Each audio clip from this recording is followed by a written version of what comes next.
हमारे planet earth की health के ऊपर जो भी रिसर्च हो रही थी, अफसोस के साथ उन तमाम रिसर्च के रिजल्ट्स नेगेटिव आए हैं। साइंसदानों का कहना है कि जब से इंसान ने फॉसिल फ्यूल्स यानी पेट्रोल और गैस का इस्तेमाल शुरू किया है, तब से अर्थ का टेम्परेचर बढ़ता चला जा रहा है और एक वक्त ऐसा आएगा जब ये टेम्परेचर इतना ज्यादा हो जाएगा कि अर्थ पर किसी भी जानदार का रहना मुमकिन नहीं होगा। एक सर्वे के मुताबिक हर 10 सालों में अर्थ का एवरेज टेम्परेचर 0.16 डिग्री सेल्सियस जितना बढ़ रहा है। यानी जिन गर्म इलाकों में अभी इंसान बसते हैं, अगर ये सब ऐसे ही चलता रहा तो आज से 150 सालों के बाद वहाँ इंसान का रहना मुमकिन नहीं होगा। टेम्परेचर बढ़ने की वजह से ग्लेशियर्स भी धड़ाधड़ पिघल रहे हैं, जिनकी वजह से फ्लड्स, साइक्लोन्स और सुनामी का चांस भी बढ़ता जा रहा है। बात सिर्फ फ्यूल के इस्तेमाल की ही नहीं है। इस पॉल्यूशन ने हमारे अर्थ की ओजोन लेयर को भी डैमेज कर दिया है। वो ओजोन लेयर जो सूरज से निकलने वाली जानलेवा रेस से हमें बचाती है, वो भी अब आहिस्ता आहिस्ता करके डैमेज होती जा रही है।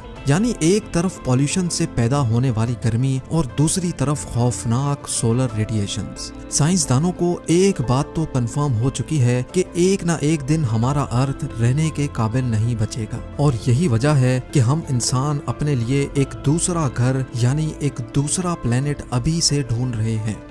लेकिन सिर्फ मार्स ही क्यों? हमारे सोलर सिस्टम में तो दूसरे भी कई प्लैनेट्स मौजूद हैं, तो फिर आखिर मार्स को ही क्यों चुना जा रहा है?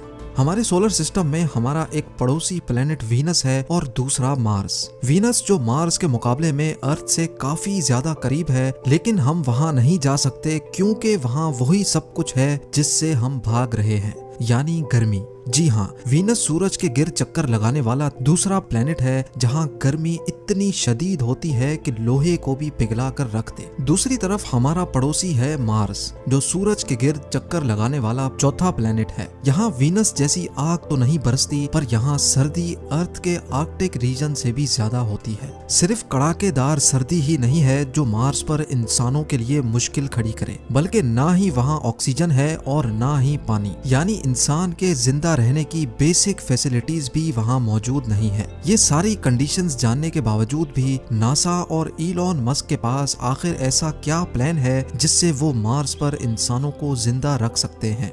इलॉन मस्क के प्लान के मुताबिक 2026 में पहले मार्स पर इंसानों का एक छोटा ग्रुप जाएगा। इस ग्रुप के पास कम से कम 2 साल जिंदा रहने की तमाम चीजें मौजूद होंगी, यानी खाना पीना, ऑक्सीजन और प्रेशराइज्ड सूट्स। लेकिन इस ग्रुप के वहां जाने से भी पहले मार्स पर एक प्रोटेक्टिव शेल्टर बनाना बहुत ही जरूरी है, क्योंकि मार्स पर मिट्टी के खौफनाक तूफान इंसानों को नुकसान पहुंचा सकते हैं।